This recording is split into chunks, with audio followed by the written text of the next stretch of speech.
Let me tell you something society gets completely wrong. We think wealth is visible. We think you can see it in someone's car, in their clothes, in the logo on their chest. But most of the time, what you're seeing isn't wealth, it's spending. Here's a simple scenario, two people. Person A drives a $1,200 car.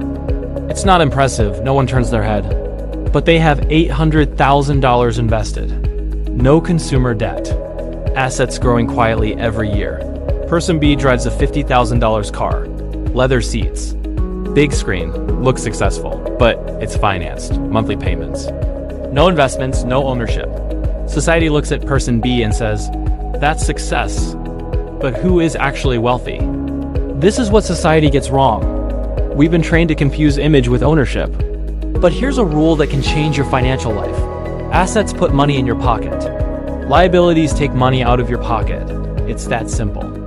An investment account, that's an asset. A rental property, that's an asset. A business, that's an asset. A finance car, that's a liability. Designer clothes bought to impress people, that's a liability. Anything that constantly drains your income without producing more, that's a liability. If it takes money out of your pocket, it's not building wealth. It's building an image. There's actually research behind this. In the book, The Millionaire Next Door by Thomas J. Stanley, researchers studied real millionaires in America, and what they found shocked people. Most millionaires didn't drive luxury cars.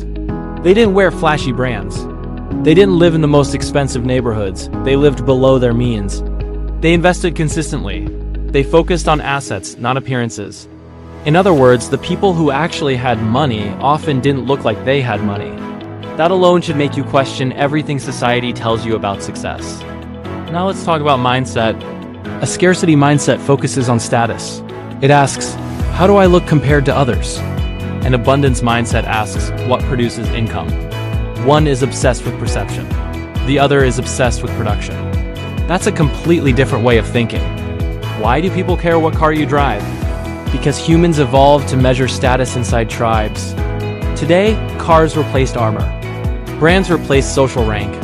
When someone asks, what do you drive? They're often trying to place you in a hierarchy.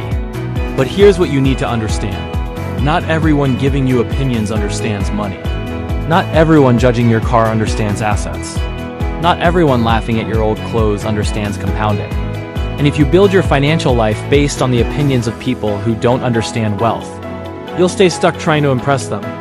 Most people criticizing your average lifestyle are financing their own image. So why would you take financial advice from someone who measures success by a monthly payment? You shouldn't. Here's the uncomfortable truth. If your lifestyle disappears when the bank takes it back, it was never wealth. It was rented status. And rented status is expensive. This isn't about saying luxury is bad. There's nothing wrong with a nice car if your assets are producing far more than it costs. The problem is when liabilities come first and assets come later, wealthy thinkers build assets first. Then lifestyle. Most people build lifestyle first and hope wealth follows.